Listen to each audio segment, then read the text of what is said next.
বাংলাদেশ সেনাবাহিনী ও ক্ষমতাচ্যুত আওয়ামী লীগ নিয়ে জাতীয় নাগরিক পার্টির দক্ষিণ অঞ্চলের মুখ্য সংগঠক হাসনাত আবদুল্লাহর একটি ফেসবুক পোস্টকে ঘিরে তাদের দলের মধ্যে এখন নানা প্রতিক্রিয়া দেখা যাচ্ছে।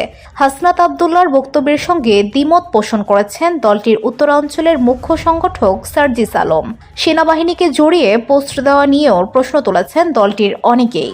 গত বৃহস্পতিবার রাতে হাসনাত আবদুল্লাহ তার স্ট্যাটাসে অভিযোগ করে বলেছিলেন, ক্যান্টনমেন্ট থেকে আওয়ামী লীগ পুনর্বাসনের পরিকল্পনা চলছে।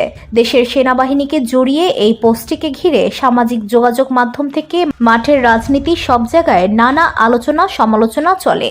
পরদিন শুক্রবার ঢাকা বিশ্ববিদ্যালয় সহ বিভিন্ন জায়গায় মিছিল সমাবেশে আওয়ামী লীগকে নিষিদ্ধের দাবি করা হয়।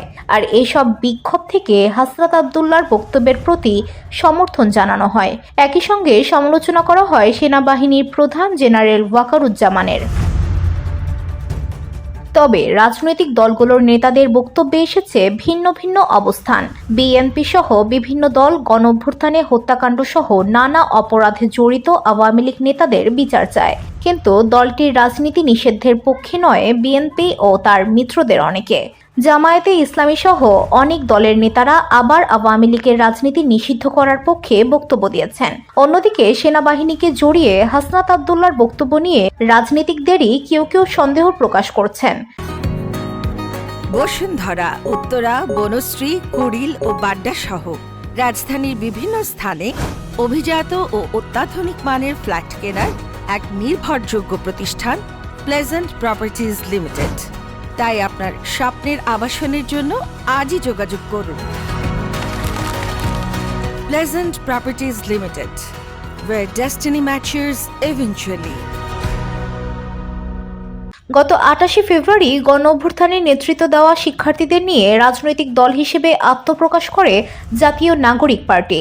দলটি গঠনের আগেই নিজেদের মধ্যে অর্থকোন্দল দেখা গেলেও এই প্রথম বিরোধের বিষয়টি প্রকাশ্যে আসে সেনাবাহিনী ইস্যুতে। ওই বক্তব্যের পরই এ নিয়ে তীব্র প্রতিক্রিয়া জানান মুখ্য সংগঠক নাসিরউদ্দিন পাটোয়ারি। রোববার সার্জিস আলমও দ্বিমত জানিয়ে পোস্ট দেন। সার্জিস আলম তার পোস্টে লিখেন, আত্মসমালোচনা করার এই মানসিকতাই আমাদের কাঙ্ক্ষিত গন্তব্যে নিয়ে যাবে। জুলাই গণহত্যা, বিডিআর হত্যাকাণ্ড, শাপলা চত্বরের হত্যাকাণ্ড ঘটানো আওয়ামী লীগের যে কোনো ভার্সনের রাজনীতিতে আসার বিরুদ্ধে আমাদের লড়াই অব্যাহত থাকবে। এই পোস্টের নিচেই মন্তব্যে জাতীয় নাগরিক পার্টির সিনিয়র যুগ্ম মুখ্য সমন্বয়ক আব্দুল হান্নান মাসুদ দাবি করেন, হাসনাত আবদুল্লাহ ও সার্জিস আলম এই দুইজনের মধ্যে একজন মিথ্যা বলছেন। হান্নান মাসুদ লেখেন, এসব কি ভাই? পাবলিকলি বলছি, দুইজনের একজন মিথ্যে বলছেন। এটা চলতে পারে না।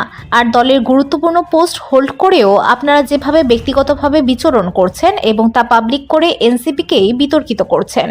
হাসনাত বলেন, যারা বলছে আমার বক্তব্য ঠিক হয়নি সেটা তারা তাদের জায়গা থেকে বলেছে। আমি আমার জায়গা থেকে মনে করেছি তাই বলেছি। VOD Bangla news desk.